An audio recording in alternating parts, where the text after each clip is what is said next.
Update 6.10 is out now, which means another new batch of refines. We don't have any new weapons, no CYL winners, and only 5 new refines, so perhaps a break for some of your Divine Dew stashes.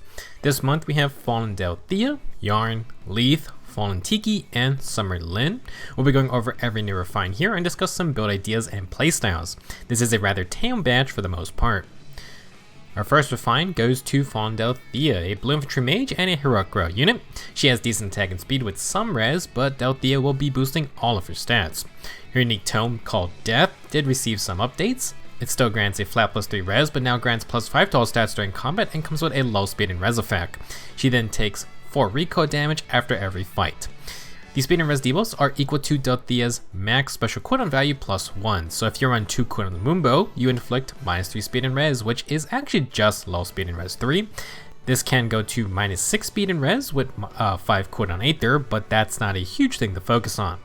For the refine, Delthea gains 2 space warping, so she can move to a space within 2 spaces of an ally within 2 spaces.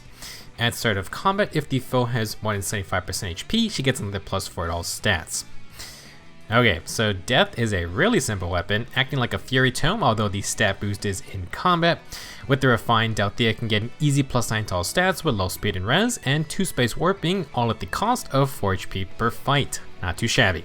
The 2 space warping is probably a reference to the annoying teleporting witches in Shadows of Valentia, which is a similar reason for Harmonic Sonia.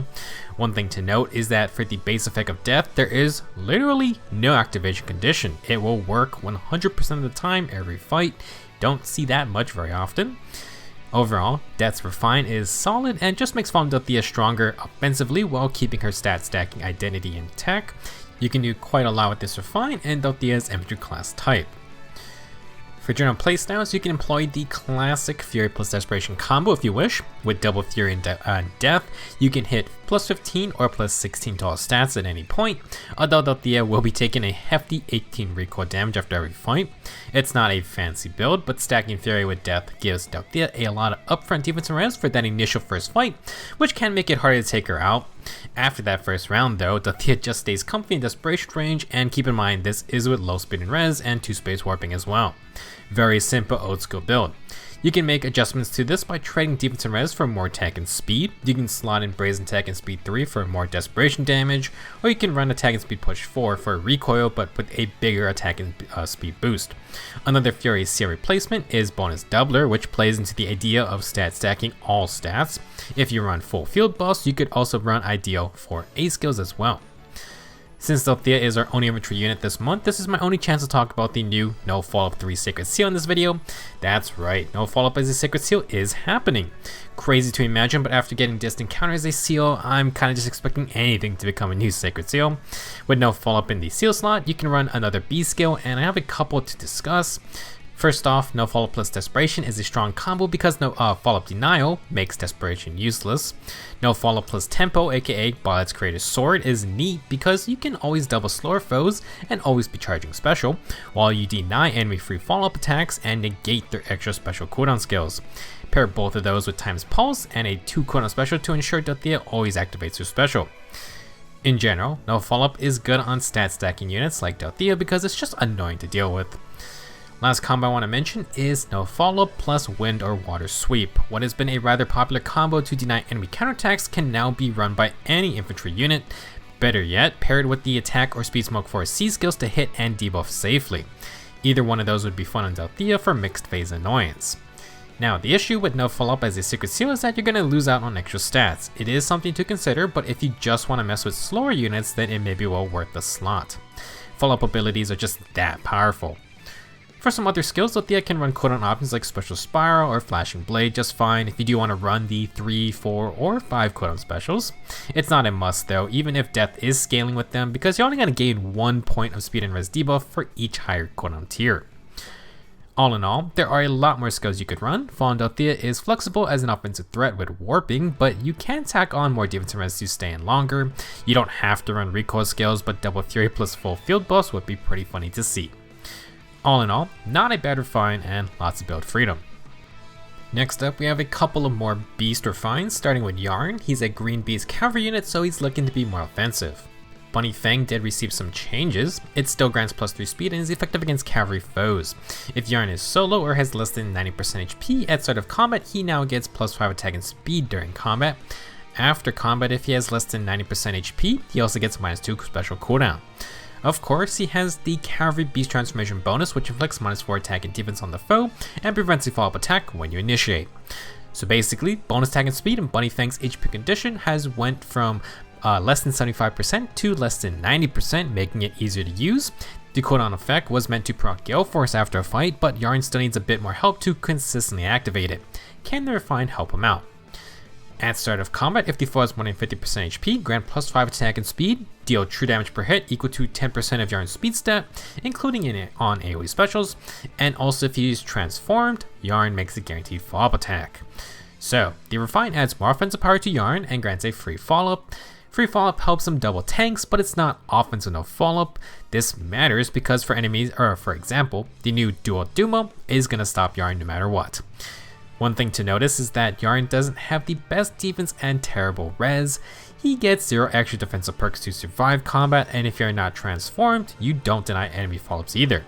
Sure, he does need to and want to get hurt, but no guard means those instant bonfire counterattacks will wreck him, and even if you activate Gale Force, Yarne may be too weak to fight another enemy. While he gets some decent offensive improvements, I feel like this Refine does not do enough to help his Gale Force playstyle. Let's discuss why. The general playstyle of Bunny Fang before involved Yarne doubling the enemy and getting or tanking a hit to get 3 total cooldown. He would then be hurt, which triggers the -2 cooldown after combat, and that triggers Gale Force. This Refine does not really improve that playstyle. First off, he really should have gotten another cooldown based perk, accelerated specials, no guard, or extra special charging. Cavalry units have 0 cooldown skills besides Heavy Blade, and that's not the best option when you have a unit who would rather be running Flashing Blade. If Yarne runs into guard, does not double, or doubles a ranged foe without Heavy Blade active, he can't trigger Gale Force. Someone like Lord Asker with his Times Pulse aura would be helpful, but Yarne can't run anything except Heavy Blade on his own build to make Gale Force more consistent. You could use Quicken Pulse, but that takes up the seal slot. In terms of builds, Yarne does have a solo type playstyle. First off, if he's at full health, he doesn't get +5 attack and speed from the base effect, he has to be solo. Second, if he's not transformed, you have absolutely no defensive abilities. You could run Demon Turn Res skills, but then you sacrifice damage or speed. If you're gonna be solo, you can run Rouse C skills and double attack and speed solo. Again though, no Heavy Blade might make Gale Force iffy unless you have outside help. As a cavalry unit, Near Trace Kanto is an obvious go-to, but if Yarne gets hurt too much, then you may instead want Desperation. Sadly, we cannot run Surge Sparrow either because healing too much will lose Yarne his 2 cooldown. While I'm not exactly hyped about it, you could scrap Gale Force for a damage special and try to run a mixed phase set. For example, you can run low speed or low attack and speed Speed Smoke 4 for some defensive help. Maybe use a defense boosting solo or catch skill. Personally, I wouldn't try to salvage that 17 base res stat. A downside to this is that the Cavalry Beast bonus is player phase only, and Bunny Fang would provide 0 defensive help there. Overall, I feel like there just wasn't enough improvement for Yarne's Gale Force playstyle. No added special cooldown combined with a complete lack of cooldown skills really hurts. The bonus offensive power is good, but that also might mess Yarne up if he does one-shot a weaker foe. The 0 defensive help also isn't great because even if Gale Force procs, can Yarne tank another hit? You would need Desperation instead of running Kanto. Personally, I think Bunny Fang needed at least 1 extra cooldown perk. Additionally, maybe instead of running a Kanto skill, they could have given Yarne Escape Route built into his weapon, also working on less than 90% HP threshold. That would have given him another option if he did proc Gale Force. I'm being a bit harsh on Bunny Fang's Refine, and you might be too after you see the next one. Lethe is a Red Beast cavalry unit and will also be an offensive initiator. I would say Brazen Cat Fang has a little more spiciness to work with. It still grants +3 speed, and if Lethe initiates combat or is solo, she gets +6 attack and speed during combat, neutralizes effects that prevent her follow-up attacks, and deals +10 damage on special trigger. Cavalry Beast transformation, still the same. Brazen Cat Fang used to be solo only, but now it works on any initiation. Lethe now has offensive no follow-up and +10 true damage on special procs. For the Refine, if Lethe has more than 25% HP, she gets +4 to all stats, special cooldown charge +1 per action, and if she is transformed, she inflicts guard on the foe. very good effects to have. In total, if Lethe is transformed, she can basically get Flow Guard that works on both phases, plus 10 attack and speed with plus 4 defense and res, and Breath type cooldown to trigger specials which are getting plus 10 extra damage. That's actually not bad at all. Beast cannot run Flow Guard, and Lethe does not need Heavy Blade. In fact, she has better Breath type cooldown since it's mixed phase. You could instead think of it like offensive no follow-up with Special Fighter. You won't get instantly bonfired, she can double any slower foe, even Dual Duma, and she doesn't need to use a skill slot for bonus cooldown. You can see why I think Yarne got done kinda dirty. Lethe may not be proccing Gale Force consistently all the time either, but she has some other skill synergies to discuss. First off, since Lethe is totally fine at full HP and gets bonus cooldown with extra damage on special trigger, Surge Sparrow is an awesome choice. If you pop a 2 cooldown Moonbow, that is 50% max HP healing. If Lethe transforms, she denies follow-up attacks and gets guards, so even if she is not the tankiest unit, she has a chance to heal back up a lot more for more fighting. Since she has Breath type cooldown, if Lethe doubles and gets hit back, she will proc Moonbow even against guards, so that's a very good benefit. After the fight, you can run away with Near Trace Kanto and maybe apply some cheeky debuffs with Speed Smoke 4. That could get her enemy phase dodge, and you should be stacking speed anyway. Another skill Lethe can run is Winter Water Sweep. Offensive no fault lets her bypass the follow-up penalty to attack safely. You can still proc 2 cooldown specials on the second hit, or maybe try Quicken Pulse to get Gale Force going in 2 taps. You can use other support units like Duo Crom or Lord Asker. Something to note, if you want any mixed phase usage out of Lethe, she's gonna need to be solo. She has speed and defense solo by default, so you can mix that with an attack and speed solo as her seal. She isn't that tanky and can't deny follow-ups on the enemy phase, so I wouldn't say her enemy phase is amazing, but it's okay since she can still double back and maybe activate a special. For other skills, while I think Surge Sparrow plus Kanto is very strong, you could run Catch 4 or Clash 4 too. Those are mixed phase skills. For the B slot, Lulls and Desperation are fine. C skills can be the solid Menace debuffs, Tier 4 smokes, Rouse buffs, or maybe Pulse Smoke.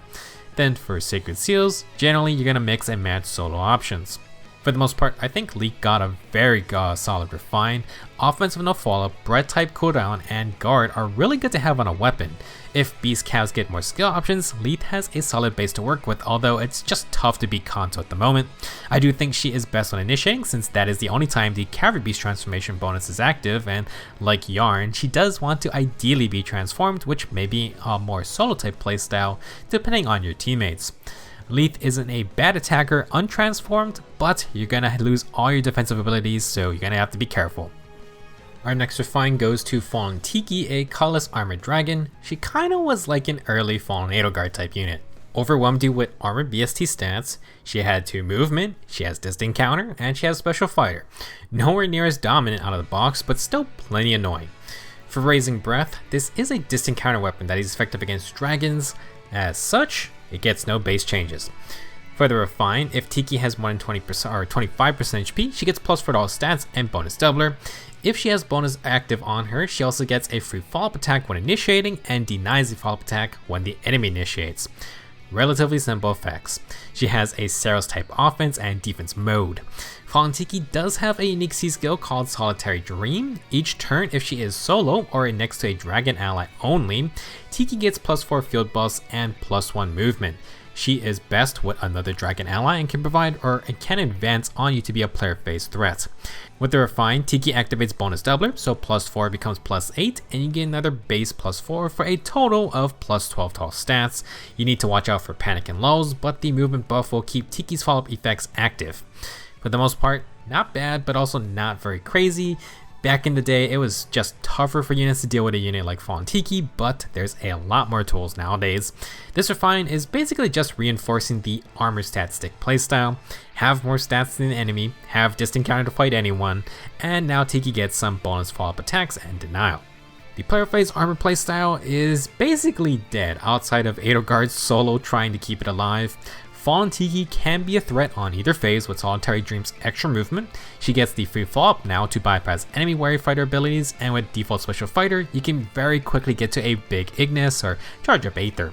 Ideal 4A skills aren't bad with this since we have self buffs going on, and you could run with attack and defense, attack and res, or maybe even the attack and speed variants. Fallen Tiki isn't the fastest armor unit, but if you can keep her buffs active, then you do need to respect her. Keep in mind, Solitary Dream either requires her to be solo or you need to drag an ally.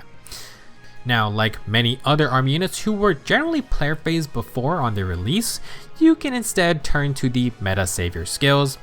Not a huge issue to drop Solitary Dream, but you're going to need to bring your own field buffs now. You'll probably want Far Save with innate distant counter, and Tiki has some options thanks to being a dragon. Dragon's Wrath 4 is dual phase, so you can still get player phase initiations out of it. However, for saving, you get some damage reduction and bonus damage on the first counterattack. Maybe pair that with Warding or Steady Breath, and pop a quick Glimmer counterattack to take out squishy attackers. For this type of playstyle, you may want an attack boosting A skill like Sturdy Stance 3. From this month's Ephemera batch, we have Halloween Delthea, who has insane value. Sturdy Stance 3 plus Slick Fighter, both which Tiki can use if you wish. Slick Fighter neutralizes penalties with quicker posts, which is a solid bonus. If you prefer to go fast though, Casual Stance with Savvy Fighter could work too. Nothing stopping Tiki from also using Hardy Fighter, but you probably can't run Aegis. For other defensive options, you get Distant Defense 4 and Dragon Wall. Bonus Doubler is nice for the res stacking. Seals are pretty flexible since Tiki can stack basically any and all of her stats.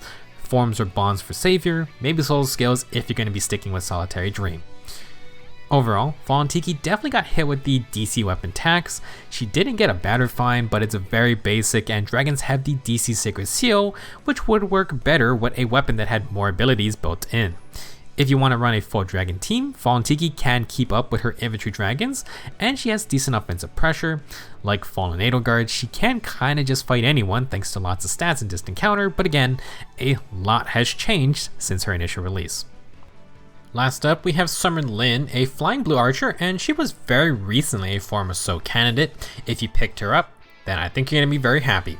Summer Lynn is a typical offensive archer who tried to be like Archer Hinata by challenging army units with armor effectiveness. Turns out, that's not enough to one-shot those monsters, so Lynn brought Sturdy Impact to try and tank their counterattacks. Deep Blue Bows Refined went back to the drawing board for another plan of action. The base effect got some hefty upgrades. It grants +3 speed, is effective against armed units, and if Lynn initiates combat or the foe has more than 75% HP, she gets +4 for all stats, neutralizes effects that prevent her follow-up attacks, or effects that inflict guard on her. This weapon used to be player phase only, but it is now mixed phase. Lynn added offensive no follow-up and no guard, two very strong abilities. For the refined portion, she gains accelerated specials. At start of combat, if Lynn has more than 25% HP, she gets another +4 to all stats, and if she has 5 or more speed than melee foes, they cannot counterattack back. This should sound familiar because Summer Lynn basically borrowed the remixed Laws of K2 from her legendary ult. If she outspeeds by 5 or more, Lynn ignores distant counter. Considering that we got upcoming new dragons who can use that DC Secret Seal, pretty good perk to have. Keep in mind, this does not keep her safe from ranged foes. Archers will destroy her still, and for defense, all you're going to get is +8 to all stats with not the greatest base defense and res. Summer Lynn will be relying a bit on abusing DC units. If you want to challenge ranged foes, you're going to need to make some sacrifices. In general, Summer Lynn got a fantastic refine. Slaying, offensive no follow-up, and no guard are amazing. You can fully stack attack and speed and completely abuse melee units who try to get fancy with distant counter. If you like Summer Lynn, I really hope you picked up her former and got some juicy skills like attack and speed catch 4, speed and defense far trace, and speed and defense rain. Lynn will be able to proc any 2 cooldown special on her second hit, and again, as long as you outspeed by 5 or more, you ignore distant counter. Lynn also has army effectiveness, although there are a couple prominent army units who do not care about that. For alternatives, Swift Sparrow, Attack and Speed Solo, fine options. You could try Attack and Speed Oath 4 instead of a rain skill. Attack and Speed Menace is another option. Not a ton of B skills here, so Speed Preempt maybe not that bad, and it does inflict some speed debuffs. Now, there are some issues for Summer Lynn. First off, no C Disrupt. Lynn may have army effectiveness, but can that overpower Ascended Fjorm with Triangle Advantage and Double Ice Mirror? Deadeye is not going to help you here, although it does scale nicely with the effective multiplier. Unfortunately for Lynn, if you trade out Sturdy Impact, she really has a lot less tanking potential. Remember, ranged units can counter her just fine. This is not a full fire sweep effect. If you wanted to fight ranged units, you could run Ruin or Water Sweep, but you don't cover everyone. It's not a bad plan, especially Wind Sweep to not get insta-killed by an arrow. If you wanted, you could run attack debuff variants of Far Trace and Rain skills, add to the +8 defense and res from Deep Ball Blue. You will either sacrifice more damage or more speed though, and you kinda wanna have speed for Lynn's melee fire sweep. Bit of a dilemma, but if she can survive a hit, then Lynn can maybe get a double and get a special proc going. Overall, I would say pretty impressive refined, but definitely has its weaknesses. Considering the distant counter Sacred Seal for dragons though, Summer Lynn can definitely be useful to have around. Back in the day, Lightning Breath dragons were one of the way to fight Brave Lynn since Decay's Blessing did not affect dragons. Summer Lynn won't be falling for these same tricks this time. Overall, an okay batch of refines. Some I'm not that impressed with, the others I think are pretty solid and worth its divine due. Let me know your thoughts on these new refines, and if you have any build ideas, please share them with everyone in the comments. Next up, I will be reviewing the Halloween banner, so stay tuned. Thank you for watching, and see you guys next time.